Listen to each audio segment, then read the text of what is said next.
मॅडमनी आपल्या वयाची 71 पूर्ण केलेली आहे आणि मला असं वाटतं की आजकालच्या धकाधकीच्या आयुष्यामध्ये आपण 71 वर्ष निरोगी आयुष्य जगणं ही एक फार मोठी अचिव्हमेंट आहे असं मला वाटतं आणि त्यासाठी मॅडमचं कौतुक झालंच पाहिजे.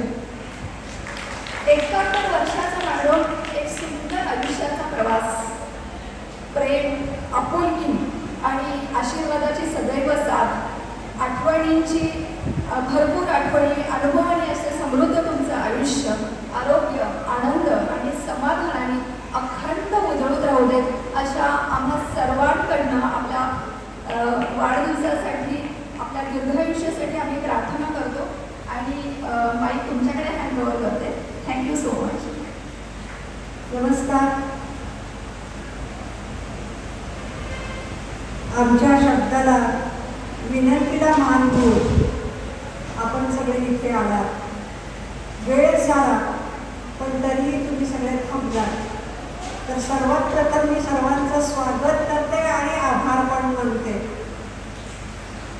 बऱ्याच जणांना असं वाटलं की कशासाठी कार्यक्रम आहे, कशासाठी कार्यक्रम आहे. कुणाला वाटलं माझा वाढदिवस आहे, कुणाला वाटलं आमच्या लग्नाचा वाढदिवस आहे, कुणाला वाटलं नवऱ्याचा वाढदिवस आहे. तर यातलं कुणाचंच काही हे कारण तर नक्कीच नाही आहे. आणि मला हा सोहळा का साजरा करावा असा वाटला हे मी तुम्हाला थोडक्यात सांगण्याचा प्रयत्न करते. कसं झालं, 71 वर्षाचं आयुष्य जरी असलं तरी सुद्धा लहानपणापासून इथपर्यंतचा जो माझा प्रवास आहे, या प्रवासामध्ये आमच्या प्रत्येक वळणावर, प्रत्येक टप्प्यावर कित्येकांनी मला सहाय्य केलेलं आहे, आधार दिलेला आहे. माझ्या डोक्यावर किंवा आमच्या कुटुंबावरच सर्वांनी आपला आशीर्वादाचा हात ठेवलेला आहे. परवा मला सहज आमच्या बाईंची आठवण झाली. 1ली ते 7वी आम्हाला ज्या शिक्षिका होत्या, एकच शिक्षिका सगळे विषय शिकवायच्या आणि त्यावेळी शिकवणं असं होतं की 4थी आणि 7वी स्कॉलरशिपला त्यांनी आम्हाला बसवलं होतं. आम्ही त्यांच्या घरी झोपायला जायचो, त्या आमचा अभ्यास घ्यायच्या आणि रात्री बराच वेळा अभ्यास घेतल्यानंतर पहाटे 4ला उठवायच्या. त्यावेळी लाईट्सची फारची सोय नव्हती, मध्ये कंदील ठेवायचा. आम्ही कंदिलाभोवती बसून अभ्यास करायचो आणि मग अशा प्रकारे त्यावेळी त्यांनी कष्ट घेतले, मूर्ती घडवली, शिल्प घडवलं आणि स्कॉलरशिपमध्ये आले. नंतर त्यांची बदली झाली. त्या कुठे गेल्या, बदलत त्यांची पुढे बदली झाली, काही कळलं नाही. आम्ही पुढे पुढे जात राहिलो आणि नंतर माझी मैत्रीण जी माझी पहिलीपासून डॉक्टर होईपर्यंत जी क्लासमेट आहे ती आता इथं उपस्थित आहे. तर तिच्याकडून मला आमच्या बाईंचा नंबर मिळाला. आमच्या बाईंना मी फोन केला, त्यांच्याशी मी बोलले. बऱ्याच वेळा फोन झाला आमचा आणि माझ्या वडिलांच्या शतक महोत्सवाला मी त्यांना बोलवलं होतं. येते म्हणून त्यांनी सांगितलं होतं, पण त्यांची तब्येत बिघडली, त्या नाही येऊ शकल्या, त्यांची माझी भेट नाही झाली. त्याच्यानंतर आमच्या डॉक्टरांची तब्येत बिघडत गेली, कोरोना झाला, पण म्युकरमायकोसिस झालं आणि त्याच्यानंतर UTI शॉकमध्ये ते 4 दिवस व्हेंटिलेटरवर होते. अगदी वाईट कंडिशनमध्ये आमची सगळ्यांची स्थिती त्यावेळी खूप वाईट होती मानसिकदृष्ट्या. तर अशा ह्याच्यामध्ये त्यांना फोन करायचा राहून गेला आणि मध्येच मला आठवण झाली की बाईंना भेटायला जावं आणि मी माझ्या कुटुंबाच्या मैत्रिणीला फोन केला की आपण बाईंना भेटायला जाऊया का, दसऱ्या वगैरे करून घेऊ आणि त्यांना भेटायला जाऊ. तर ती म्हणली की अगं त्या गेल्या वर्ष झालं. मी अशी क्षणभर मला श्वास पण घेता येणं कळेल ना मला की नाही कळत, खूप मी हे झाले. आणि मग असं वाटायला लागलं की त्यांची माझी भेट आयुष्यात नाही झाली, पण असे कितीतरी लोक आहेत ज्यांची मला आठवण यायला लागली की माझ्या जडणघडणीमध्ये किंवा लग्नानंतरच्या आयुष्यामध्ये अशा कितीतरी लोकांनी आम्हाला साथ दिलेली आहे. आमच्या बऱ्या वाईट प्रसंगात आमच्या बरोबर ते राहिलेल्या आहेत आणि मग सगळ्यांची आठवण यायला लागली. मला आज खरंच खूप भरपूर येते एवढ्यासाठी ज्या मैत्रिणींबरोबर आयुष्यातली 11 वर्ष, पहिले आमच्या वेळी SSC होती, 10वी नव्हती, तर 72 सालानंतर आम्ही मैत्रिणी, जी डॉक्टर झाली माझ्याबरोबर ती सोडली तर कुठलीही मैत्रिणी भेटली नव्हती. आज 54 वर्षानंतर माझ्या 5-6 मैत्रिणी तिथे आलेल्या आहेत. त्यांचा ड्रेस तुम्ही जर पुढे आलात तर मला आवडेल. 54 वर्षानंतर ह्या मैत्रिणी मला भेटलेल्या आहेत. खरं तर इतकं सगळं साठलं होतं, इतकं मनात होतं, त्यांच्याशी बोलायचं होतं, खूप त्यांच्याशी गप्पा मारायच्या होत्या, पण माझ्याच कार्यक्रमामुळे मला कोणाशी बोलता आलं नाही, त्यांच्याशी गप्पा मारता आलं, पण किमान त्या तरी इतक्या वर्षांनी एकत्र आल्या, बोलल्या, त्यांच्या तरी गप्पा झाल्या. त्याचा मला खरंच खूप आनंद पण आहे आणि मी परमेश्वराचे आभार मानते की कुठेतरी त्याने माझं ऐकलं.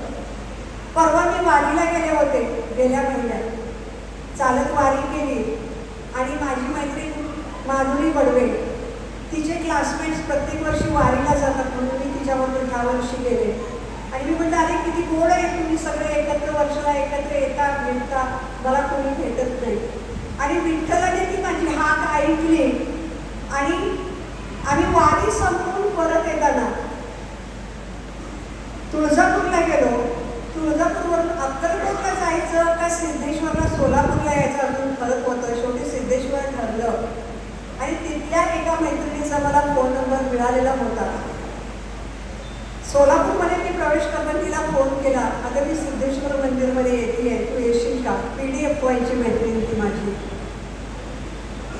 ती मैत्रीण मला 52 वर्षांनी भेटली.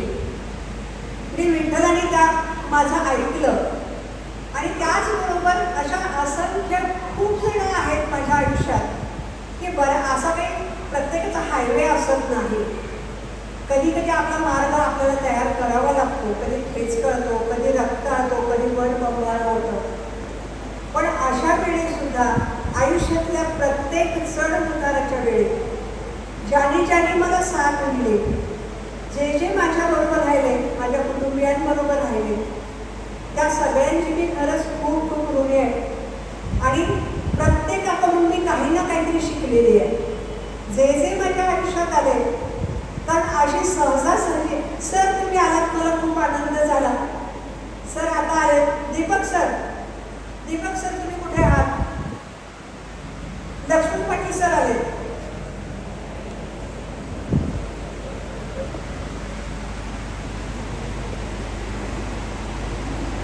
तर प्रत्येक प्रसंगात मला साथ देणारे इथे इचलकरंजीमध्ये आल्यानंतर सुद्धा सुरुवातीला आले, माझ्याजवळ तेव्हा काही नव्हतं, पण त्यावेळीही हा जो मी संघर्ष करत होते, हा संघर्ष बघणारे बरेच जण इथं हजर आहेत.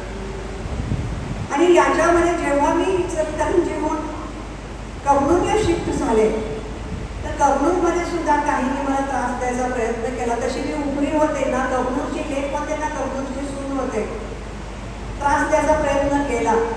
पण त्यावेळी वनेरी फॅमिली माझ्या पाठीशी इतकी ठामपणे उभी राहिली की त्यानंतर कोणी माझ्याकडे परत डोळावर करून बघितलं नाही. सुभाष कडापा सर, त्यांच्या शाळेत निलेश शिकला 5वी नंतर, झोले, ते ह्या फॅमिलीज मला खूप चांगल्या भेटल्या. इथे एक माझ्या ताई आहेत, शेवंती ताई.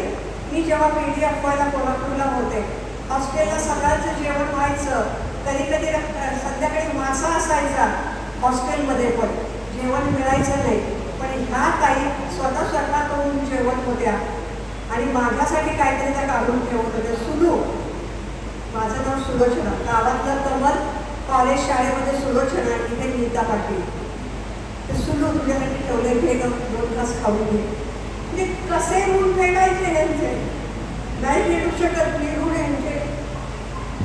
त्यांच्या गुणातच मला राहायला आवडेल. दुसरी गोष्ट, लक्ष्मण पाटील सर, संगीत हा ज्यांचा आत्मा आहे, ज्यांचा प्राण आहे, असे लक्ष्मण पाटील सर, त्यांच्याकडे मी सुगम संगीत शिकायला जात होते. आणि सुगम संगीत शिकत तरी संगीत तर शिकवलंच. संगीत नेमकं काय आहे, संगीत कसं समजून घ्यायला पाहिजे, संगीत कसं जगलं पाहिजे हे शिकवत असताना त्यांनी सुरांची ओळख तर करून दिलीच, पण सुरांबरोबरच त्या गाणं काय सांगतं हे त्यातलं अध्यात्म काय आहे. अतिशय मोठा माणूस आज आपल्यामध्ये आलेला आहे. संगीत दृष्टिकोनातून हे संगीतज्ञ तर आहेतच, पण संगीताबरोबरच त्यांची आध्यात्मिक उंचीही त्याच्यापेक्षाही जास्त आहे. एखादं गाणं शिकवत असताना त्यातला अध्यात्म काय सांगतं, अध्यात्म कसं जगायला हवं हे पण त्यांनी त्यातून सांगितलं. आणि त्याच्यामुळे आयुष्यात घडणाऱ्या कटू अप्रिय गोष्टींकडे आपला बघण्याचा दृष्टिकोन थोडा वेगळा असतो, पण त्यांच्यामुळे अशा प्रसंगांमधून कसं बाहेर पडलं पाहिजे आणि आपलं आयुष्य आपण कसं छान आनंदाने जगायला पाहिजे हे त्याने सुरातून आणि प्रत्यक्ष ते रोज 2:30ला उठतात, साधनेला बसतात. DKT कॉलेजमध्ये ते प्रोफेसर आहेत, पण संगीतावर त्यांचं इतकं, मी म्हटलं मगाशी त्यांचं संगीत प्राण आहे, आत्मा आहे. तर संगीताच्या माध्यमातून आपण ईश्वराशी कसं संधान साधायचं हे त्यांनी मला शिकवलं. इथं माझ्या मैत्रिणी आता आहेत की नाही मला माहीत नाही, पण रेखा सौदत्तीकर आणि अर्चना काका त्यांनी अलीकडेच 5-6 वर्षापूर्वी सिनियर 60+ स्त्रियांसाठी गोल्डन ग्रुप स्थापन केला. आणि त्याच्या माध्यमातून आम्ही सगळ्या बायका एकत्र येऊन ते लहानपणीचे खेळ, मग त्या काय दिंडी असेल किंवा हातगा असेल, हे सगळे आम्ही खेळतो आणि हे आयुष्य आम्ही पुन्हा बालपणीचं जगतो. त्याच्यानंतर DMS, ज्याने आजच्या संगीताची धुरा आपल्या खांद्यावर घेतलेली आहे. 18 साली DMS म्हणजे डॉक्टर्स म्युझिक स्टुडिओ कशासाठी स्थापन केली की डॉक्टर हा असा प्राणी आहे की जो नेहमी टेन्शनमध्ये असतो आणि ज्याला रिलॅक्सेशन मोड मिळत नाही. आपण कुठेतरी रिलॅक्स व्हावं म्हणून आपल्या भावनांना, सुरांना कुठेतरी वाट मिळावी, त्यासाठी ही स्थापना केली. आणि मग यांच्यामुळे माझ्या सुरांना पण व्यासपीठ मिळालं आणि माझं आयुष्य सुरेल संगीतमय पण झालं. तर या DMS मी खरंच मनापासून आभार मानते की तुमच्यामुळे माझं आयुष्य सुरेल संगीतमय पण झालेलं आहे.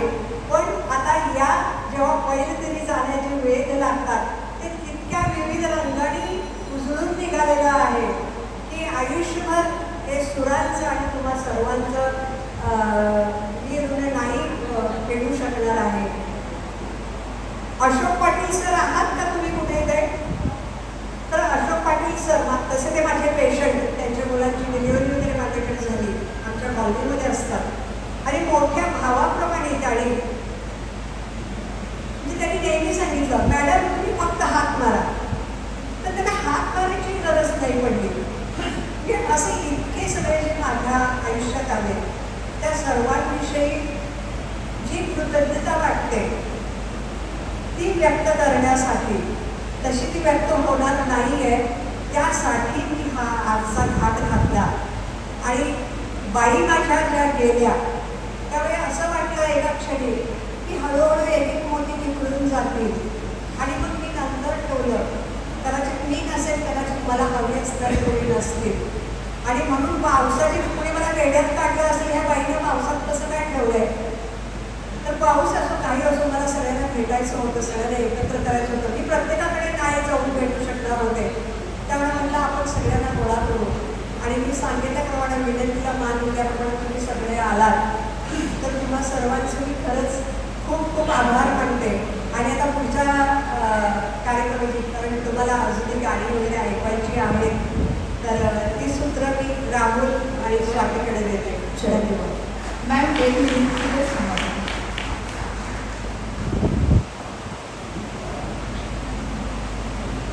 जिवंतपणाचं एक उत्तम उदाहरण म्हणजे खरोखर अस्मिताबाई मॅम म्हणावं लागेल. कारण सतत एक चेहऱ्यावर स्मित हास्य, मनात सदैव सकारात्मक विचार आणि प्रत्येक आयुष्यातील क्षण अतिशय उत्साहाने तुम्ही जगला मॅम आणि हे आमच्यासाठी अत्यंत प्रेरणादायक आहे असं मला वाटतं. अनंत अडचणीतून वाट काढत मॅडमने अतिशय सकारात्मकता चूज केली. असं म्हणतात की आपण पॉझिटिव्हिटी चूज करायची का निगेटिव्हिटी चूज करायची हे आपल्या हातामध्ये असतं आणि तुम्ही कायम पॉझिटिव्हिटी चूज केली आणि तुमच्या आयुष्याची एक योग्य दिशा ठरवली. मला असं वाटतं की हा कार्यक्रम अपूर्ण राहील जर मी मीता पाटील मॅमची जर फॅमिली इथं बोलवली नाही. मी पाटील सरांना विनंती करते, डॉक्टर पाटील सर, अहो